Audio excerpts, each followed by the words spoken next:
Bueno, en este sentido también mi compañero Adrián va a explicar un poco acerca de estas fórmulas y de la definición del tamaño de muestra.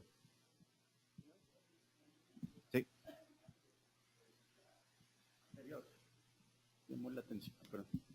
En estos son ya los resultados que se dan de los cambios entre las series, ¿no? Sí. Y me llama la atención esa de pérdida de pradera, ¿no? Ajá. 2099. Y arriba está deforestación. ¿Mande? Y arriba está una clase que es deforestación. Sí. ¿La pérdida de pradera no es deforestación? En este caso nosotros lo manejamos de manera independiente porque se necesitaba saber también en el caso de las praderas cuántas hectáreas habían perdido. Por eso lo tenemos de esa manera. Básicamente son las praderas que pasaron a algún tipo de uso como agrícola, asentamiento humano o agua. Sí, porque vi, por ejemplo, ahora que estaba explicando mi tocayo, vi matorral micrófilo, ¿no? Y se agrupa en pradera. Exacto. Y pues hay mucha pérdida, que se va a agricultura, muchos pueblos menonitas, ¿no? Entonces eso pues es deforestación, pero aquí nada más lo separas, pero sí se... Lo que pasa es que, de lo que explicaba Rafa, si no tiene una gran cantidad de elementos leñosos, un tipo de vegetación como el que mencionas, entonces no entra dentro de la categoría de tierras forestales, sino entra dentro de la categoría de praderas. Ok, entonces para el IPCC, si queremos sacar deforestación, toda la pérdida de matorrales micrófilos o desérticos rosetófilos no se considerarían deforestados. Lo meteríamos como pérdidas de praderas. Sí. Ok. Dale, gracias.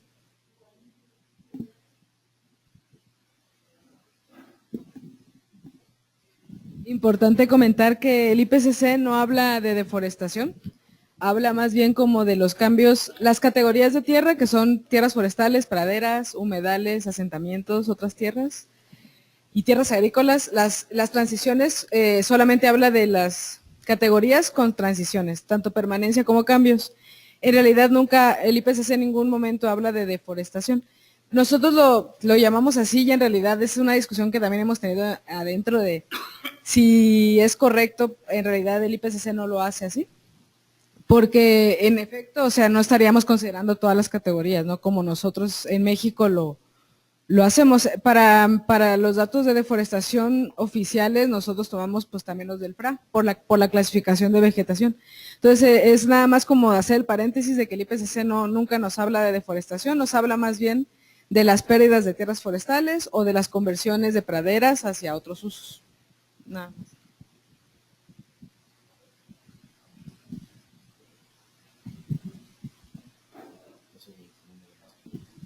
Ok, bueno, pues ya lo dijo Miguel, yo soy Adrián y les voy a presentar la parte de asignación de tamaño de muestra a cada uno de los estratos cuando se van a evaluar los puntos, ¿no? Entonces tenemos áreas por cada categoría, superficies por cada categoría, y lo que se procede a hacer es tomar una muestra representativa para verificar si el mapa está correctamente, si representa correctamente la realidad, ¿no?, de cada uno de los tipos de vegetación. Entonces, por ahí les pasaron un archivo en donde vienen asignación de tamaño de muestra, un Excel,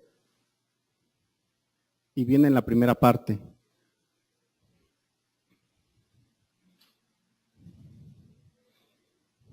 No sé si ya lo abrieron. Cálculo tamaño de muestra.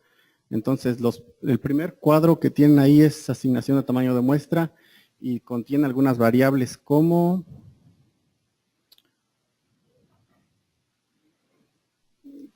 perdón, así, está bien.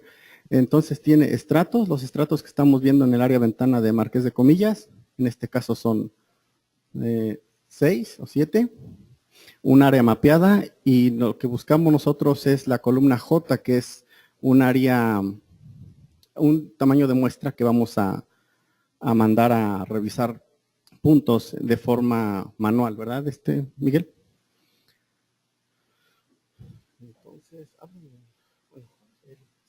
Entonces, ¿es ese efectivamente, Miguel? Eh, voy a pasar enfrente. Sí, en donde tenemos, pues, como se muestra ahí, estratos, que son los tipos de clasificación de IPCC, en donde ya están agrupados las categorías del BUR. ¿Tenemos alguna definición de algunas variables, como son unas WIs, unas UIs, unas SIs? Todas esas las vamos a ir definiendo en este paso. Entonces, ¿qué hicimos ayer? Ayer construimos la primera parte, que fue asignación del tamaño de muestra. Esta parte, el estrato y el área mapeada, ¿no? Entonces, para mandar puntos a revisión, pues existen varias formas de cómo hacerlo, ¿no? Una de ellas, pues, es usar el sentido común, y decimos que podemos asignarlo de forma equitativa, ¿no? Es decir, tenemos siete clases de IPCC. Ok. Tenemos 7 clases de IPCC, y lo que tenemos que hacer es definir un tamaño de muestra objetivo. Digámoslo 623, 700, los que nosotros queramos, ¿no? Entonces, lo que se debe hacer es decir, de forma equitativa, yo mando 100 puntos a cada una de las categorías del IPCC, y es una forma de asignarlo, ¿no? Otra forma de asignarlo sería, ¿cómo se les ocurre? ¿Aleatorio? ¿Aleatorio en qué sentido? Según la superficie que salga, y mandar, no sé, una red de puntos. Bueno, sí, ese es una forma, pero no es aleatorio, Hugo. Efectivamente, aquí tenemos una superficie y aquí tenemos un peso, ¿no? En base a esta superficie. Entonces, dependiendo del peso de cada superficie, mandaríamos igual definimos un tamaño de muestra a la mejor de 1000 puntos para una mapa de cambio, y mandaríamos a la mejor aquí, que pesa, ¿cuánto es? ¿Punto qué? ¿8? Miguel? Punto 06. Entonces, este tamaño de muestra sería mayor a y sería una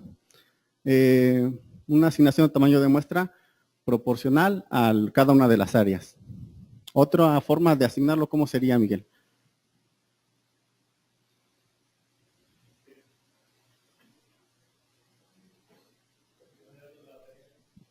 ¿La varianza? ¿Cómo es eso? La variabilidad dentro de cada estrato. ¿Mandé?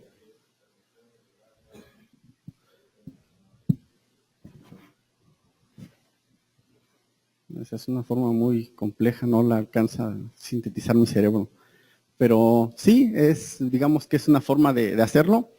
Entonces, puede ser de forma uniforme o equitativa, una forma ponderada por el área o la superficie, y otra forma es nosotros usamos la asignación de Neyman, de 77, en un paper de 77.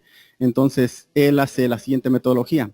Define un peso, que es la proporción del área, define un valor de error del usuario, traducido así, user accuracy, valores conservadores, como la asignación de tamaño de muestra es una variable Bernoulli que se le puede mandar o no mandar, y en conjunto y la suma de estas variables de Bernoulli es una distribución binomial, se comporta como una distribución binomial. Entonces, la forma de asignar un tamaño de muestra o de maximizar ese tamaño de muestra es asignando pesos de 0.5, perdón. Entonces, este es el valor que se le asigna a cada una de las categorías para maximizar su tamaño de muestra. Y en dado caso de que la categoría tenga un peso muy grande, se podría cambiar este valor por 0.7, 0.8, 0.2 o 0.3, que sería una distribución simétrica. Después calcula ¿te vas aquí, Miguel, porfa, en la SI? El error, que es básicamente lo que dijo el compañero César, que es la varianza de cada estrato, es P por Q, la raíz de esa varianza. Hace la multiplicación del peso por la varianza, usa otra variable que es la suma total de los pesos por las varianzas al cuadrado y finalmente obtiene el tamaño de muestra por cada estrato, multiplicando el peso, el valor de cada estrato en su superficie por ese peso. Y estos son los resultados que se tienen al final, que este método se llama asignación de muestras minimizando la varianza de cada estrato, por mínima varianza. Aquí usa otros componentes como lo es el error estándar de la exactitud temática general asociada a la metodología de designación o tamaño de muestra, que es este valor. Y aquí está calculada, si la pones, Miguel, por favor. Aquí. No, es acá, perdón. Aquí. Aquí estás usando efectivamente ahí está obteniendo el valor de la mínima varianza, que es esta forma. P por Q entre n-1 para hacerla insesgada. No. Por el error estándar de la exactitud temática al cuadrado. Entonces, de esa forma obtenemos los tamaños de muestra por estratos, que son puntos que se van a ir a evaluar de forma manual y que lo hace la parte de los chicos que usan el ArcGIS y lo hacen punto a punto y de forma manual. Hay un error aquí en donde hizo una corrección el señor Pontus, en donde tenemos estratos que tienen más peso que otros, ¿no? Por ejemplo, aquí se le asignó a la parte de reforestación por su superficie muy pequeña solo un píxel o una unidad mínima de muestreo. Y entonces, en comparación con estos valores, pues no van a tener representatividad al ir a hacer la comparación a campo.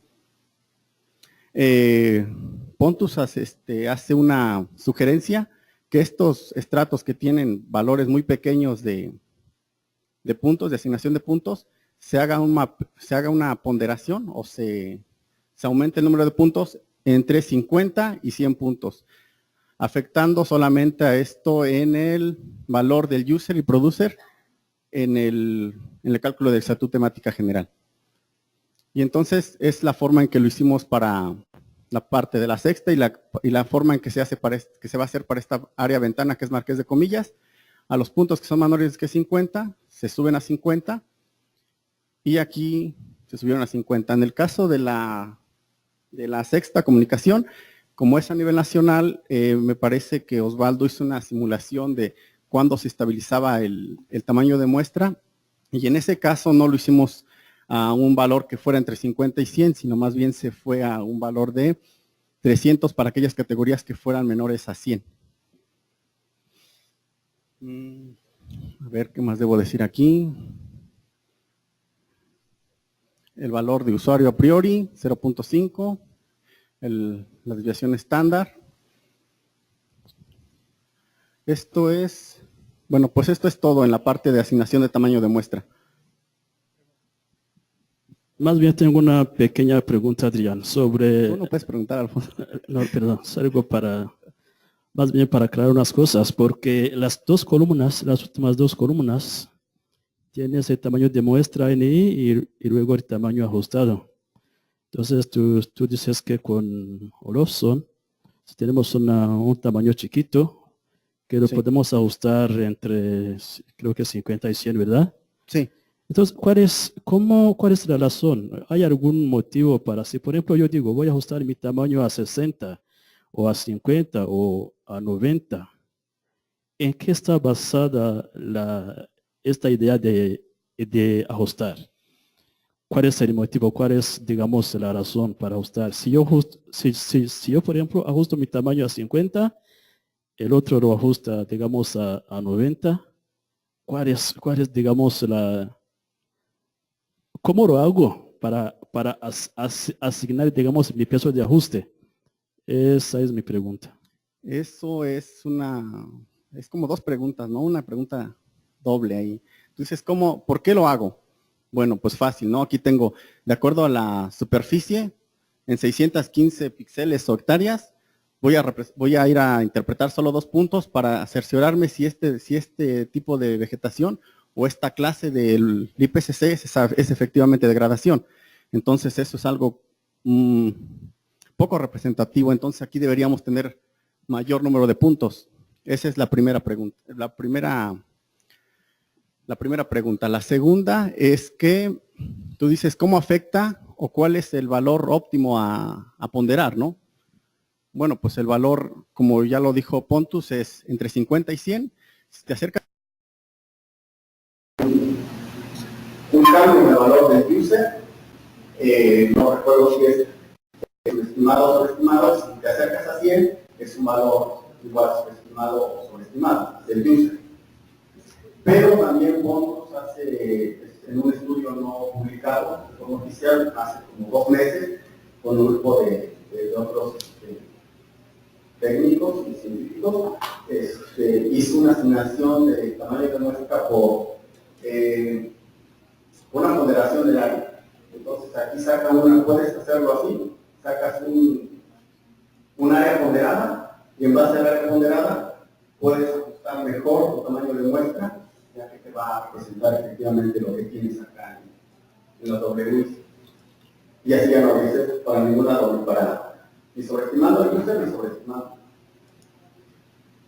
Esa es como que la forma más válida. Tengo un comentario nada más. Si tú te das cuenta, por ejemplo, estrato de deforestación y estrato de degradación, la tercera columna de área mapeada, tenemos, por ejemplo, creo que la degradación tiene menos de un 10, es correcto, el área de deforestación. Sí. Si tú vas a la columna del tamaño, la EDI, tenemos un tamaño de 39 y 2.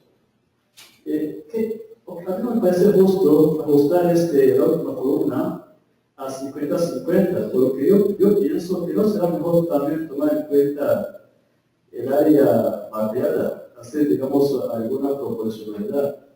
Porque si tú ajustas de 2 a 50, de 39 a 50, y analizando el área mapeada, ¿no será mejor, por ejemplo, cuando tenemos área más grande, ajustar un tamaño más alto, considerando por el área que tiene, digamos, una superficie chiquita, de 2,40 a 50, de 39 a 90? Porque si tú ajustas, según yo, la última columna, con el mismo número, eso no afecta, no crea algún sesgo si tú haces inferencia sobre los tamaños y el área. Creo que debes de tener la idea de proporcionalidad también en ajustar la última columna, considerando el área que tienes, para no crear algún sesgo si tú haces inferencias. ¿Qué opinas? Sí, la parte esta a la que te refieres de subestimar o sobreestimar no tiene un impacto representativo en el área ajustada, que va a ser la parte de la siguiente tema, la siguiente diapositiva. Una cosa es la exactitud temática general, otra cosa es el valor del error visual y otra cosa es el área ajustada. Entonces, hacer esas ponderaciones en la asignación del tamaño de muestra para que se revisen los puntos directamente en campo es repercute solamente en la incertidumbre de área ajustada, pero en un valor muy bajo de, por ejemplo, si tienes una área ajustada aquí para deforestación, que en lugar de 12.900 fuera 15.000, un área ajustada de 15.000, tendrías a lo mejor una incertidumbre de 93%, entonces haciendo la corrección que tú dices, aquí poniendo los pesos o las asignaciones de las áreas que deberían ir correctamente aquí de acuerdo a su área ponderada, área mapeada ponderada, entonces solamente tu incertidumbre sería a lo mejor de 95, 94, y realmente no es como directamente sobre el área ajustada no influye, pero incluye su incertidumbre y para eso son decimales. En este caso un valor porcentual. Nada más un comentario. Bueno, el santo cristiano dentro de los principio de muestreo, de lo que yo entiendo. En el momento de estratificar, lo que estamos haciendo es bajar la variabilidad de toda la superficie. Entonces, al momento que sacamos precisamente la varianza de la sección estándar, y estamos estratificando y reduciendo los extremos en los tamaños de la muestra, donde digamos tener algún tipo de cambio en nuestra variable que vamos a cuantificar, es por eso que nos está dando a final que tenemos tamaños de muestra tan bajos. Entonces, al momento que empezamos a subirlo a 50, lo que buscamos es que ya en los estimadores que nos puedan dar al final, tengamos una normalización de los datos, ¿no? No vayamos a encontrar dos extremos, o en el caso de uno no tengamos punto de comparación.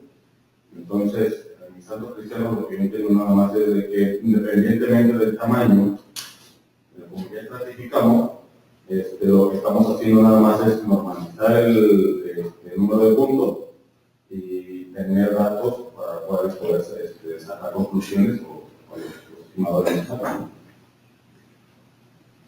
Bueno, sí, César, algo de eso, como tú dices, es poco representativo esta forma de hacerlo así, que se mandaran 2 puntos a verificar si hay gradación en el mapa. Para la parte de la sexta me parece que es un tipo de vegetación de BUR, en donde el tamaño de muestra era de hizo asignación de corrección, ¿no? Corrección de la asignación de tamaño de muestra, se mapea, por ejemplo, a 100 o a 300, como ensayos previos. Entonces resultaba que la mejora en la superficie tenía 48 hectáreas, ¿no? 48 hectáreas. Entonces, cuando hacías tu asignación de tamaño de muestras, iba a 50 o 100, y decían los chicos de geomática, entonces, ¿cómo vamos a ir a muestrear o a sembrar 100 puntos aleatorios en un lugar donde hay 50 hectáreas? Bueno, hay los trucos de los chicos de geomática, pero se siembran 100 puntos con aleatoria y solamente se interpretan los introides, ¿no? Entonces, es un comentario en ambos sentidos. Si son pocos puntos o si son muchos puntos, porque aquí puede ser el área, el número de hectáreas que están aquí puede ser menor que el área que se pondera de esta forma, haciendo la acumulación de votos. No, pero por ejemplo, estás subiendo 50 porque tienes una superficie de 615 en este caso. Sí, ahí no tengo problema. Pero si tuvieras 48, lo subes a 48, lo tendrías en censo. Lo subo a 50, pero sí, efectivamente está haciendo un censo. Entonces no es un problema. En este caso, a lo que estoy viendo es, lo único que estamos haciendo es tener un número promedio del tamaño de muestra para poder tener los estimadores con cuáles comparar y hacer sus conclusiones. Sí. O sea, lo que recuerdo Diego Ramírez Maldonado 2008, más o menos por ahí. Sí, no lo conocía. Bueno, analítico.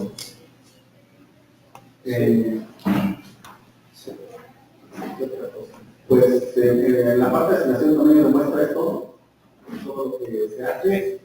Para concluir, se hace la asignación tamaño de muestra utilizando la misma varianza, que es el método de Neyman, publicado en un paper de 77. Sí, efectivamente todos los comentarios que hicieron son correctos. Realmente en esta metodología, al hacer ese pequeño ajuste, incurrimos en un pequeño sesgo, pero un sesgo con el cual podemos vivir, podemos tener esa representatividad de cada uno de los estratos. Realmente no es tanto problema. Inicialmente, cuando empezamos a utilizar la metodología para evaluar los mapas a nivel nacional, lo que hacíamos es, para tratar de eliminar el sesgo, es agregar un tamaño de muestra que fuera proporcional para todas las clases. Sin embargo, pues el tamaño de muestra se iba muy arriba, ¿no? Tratando de tener por lo menos 30 muestras en los estratos pequeños.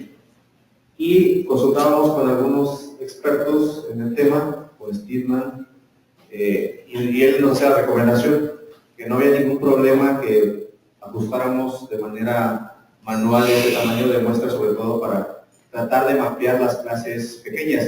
En este caso, las clases pequeñas son las categorías que más nos interesan, como lo puede ser deforestación o degradación principalmente, ¿no? Entonces, no había tanto problema con esa asignación. Por otro lado, también podemos optimizar más el tamaño de muestra.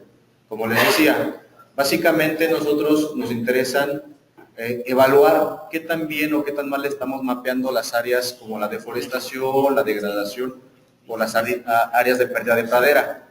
Si nosotros podemos modificar algunos valores, digamos, del user accuracy inicial, el user accuracy simplemente son los valores de, en una matriz de confusión es los errores de omisión, los errores de comisión, mientras que el producer accuracy es el error de omisión. Pero en el caso de algunas clases que realmente no tenemos, que son, digamos, menos importantes para evaluar y que son las que se llevan la mayor cantidad de muestras, por ejemplo, las áreas forestales que permanecen y que, como se dan cuenta, pues es una cantidad mayor de muestras. Simplemente podemos modificar ese user accuracy inicial y podemos optimizar el tamaño de muestra. Nuestro tamaño de muestra se reduce, que al final de cuentas impacta en, digamos, en los costos que puedan llevarse a cabo al momento de implementar esta metodología.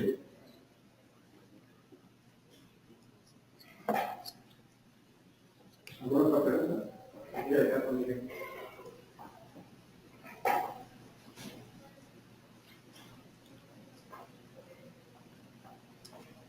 Se debe notar la variable sobre la cual se está aplicando usted crea una manera la variable. Sí.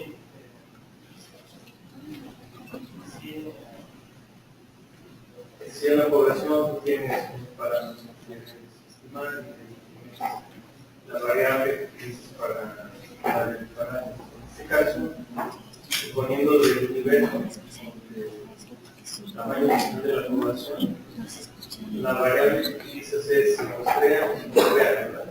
Porque es una variable unívoca. ¿Tengo que ser? Como externo, como lo van a hacer una variable de la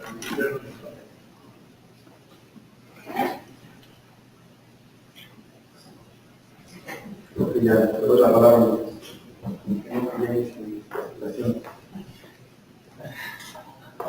Solo quiero pedirles que cuando tengan una pregunta, por favor usen el micrófono, acérquenselo mucho, porque nuestros compañeros que nos están viendo en internet no nos escuchan. Y además eso se va a quedar grabado para que después se pueda consultar, entonces pues, se puede perder mucha información. Gracias.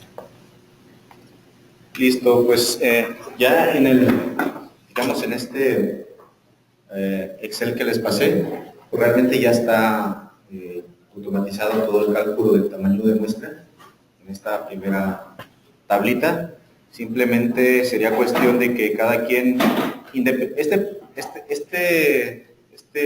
esta tabla puede servir para cualquier tipo de mapa, para evaluar cualquier tipo de mapa. Simplemente es ajustarla con el número de filas adecuadas y se puede mapear cualquier tipo de mapa. Puede ser un mapa, solo mapa. En este caso estamos evaluando el mapa o las clases generadas a partir del cruce de la serie 5 con la serie 6. Justo eso, yo estaba así con la duda, me perdí de mucho del ejercicio. Y al tocar el tema de exactitud, yo al inicio estaba pensando en la exactitud de los mapas básicos, ¿no? En este caso la serie 5 y la serie 6. Entonces, ahorita para la cuestión del ejercicio y lo que se hizo para entregar a fue la exactitud de los cambios. Pero bien, no sé si ustedes hicieron la exactitud de la serie. Mira, sobre todo evaluamos la exactitud de las series individuales hace aproximadamente creo que unos 3 años evaluamos la serie, en ese caso creo que la serie 4, digamos de forma individual. Pero ya para la sexta comunicación lo que estamos evaluando son no solamente los cambios. Si tú aplicas esta metodología para un mapa de un tiempo 1, la exactitud va a ser mayor. Cuando evalúas los cambios, van a ver más adelante qué es lo que dan, ¿no? Ese es el problema, digamos, de utilizar la comparación de dos mapas en diferente tiempo para determinar cambios. La exactitud se va muy abajo y no necesariamente es el insumo. El insumo por sí solo da más o menos una buena exactitud o una exactitud aceptable a pesar de la escala.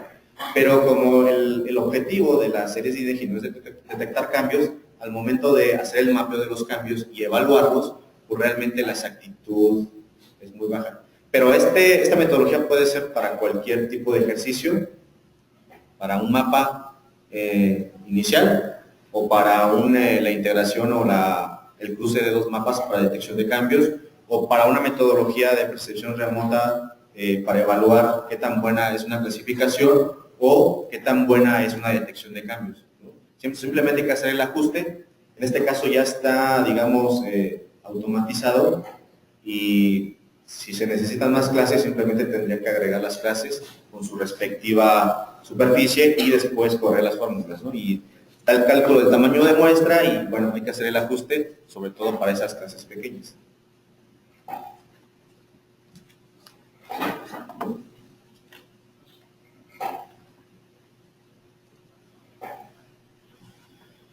Bueno, esta parte es la que explicó mi compañero Adrián.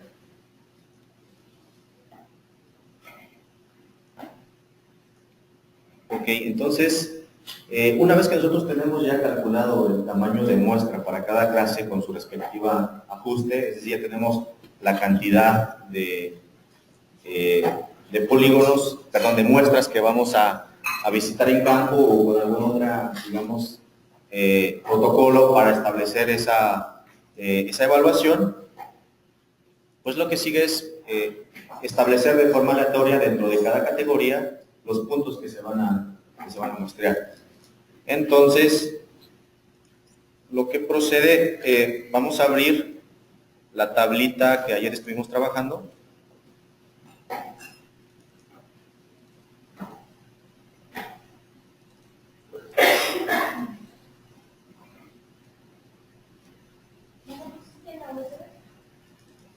No, esta es la de ayer. Las que le puse hoy son las nuevas. ¿No tienen todos su tablita de...? Podrías regalarnos la tabla porque no tenemos completa. Ok, ahorita se les paso entonces. Estas son las máquinas para el ejercicio o algo.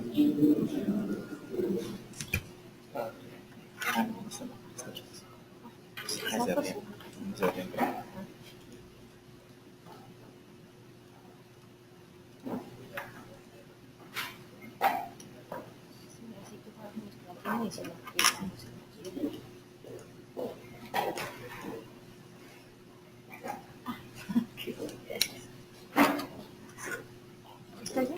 Ya está en donde.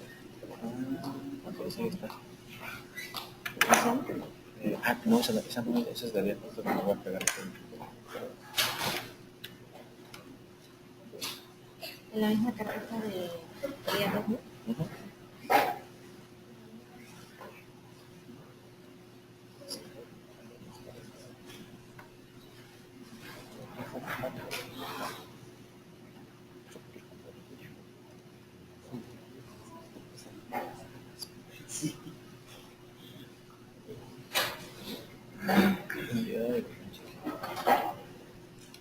Ayer día 2.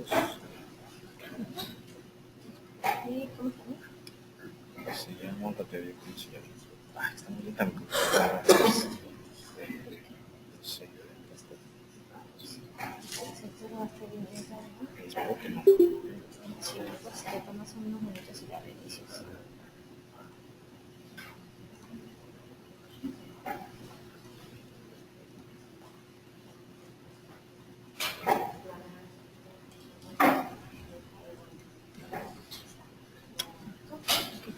No,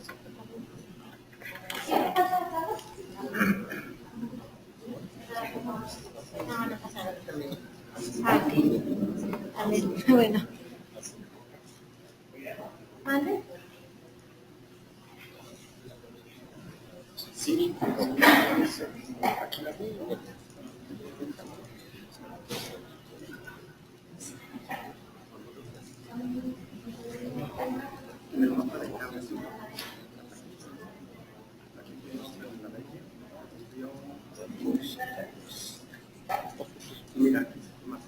Esta tiene virus.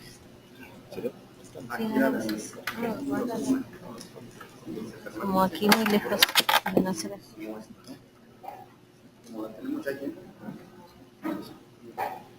Aquí le mejor en raíz directamente porque aquí la copia más rápido.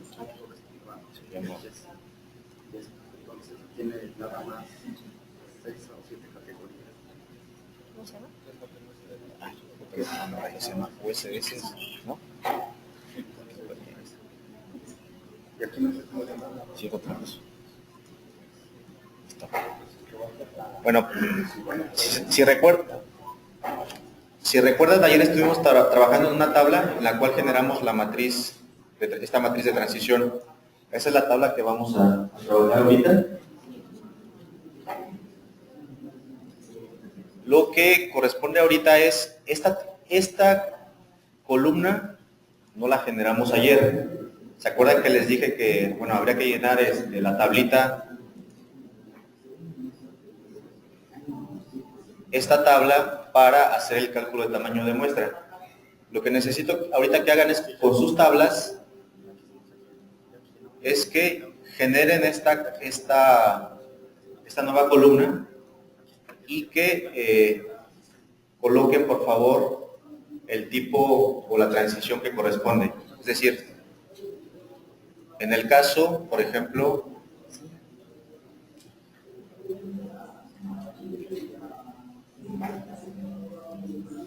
para los tipos de vegetación de selva perennifolia en nivel primario y secundario, en la serie 5, que es esta columna, para la serie 2, cuando encontramos que es una agricultura anual, perenne o un pastizal, pues todo eso es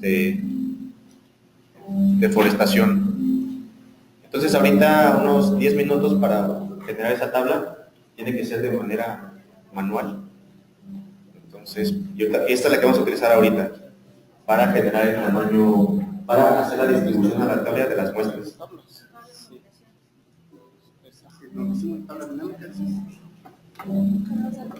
Sí, así es. A los que les pasé la tabla, pues ya la tienen, pero los que no, los que tienen su propia tabla, por favor, generen esa columna.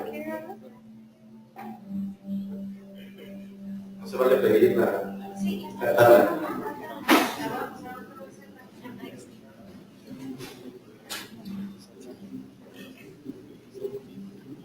Recuerden, vamos a llenar la columna en la tabla de la cual generamos producto de la rasterización y con la cual generamos la tabla de transiciones.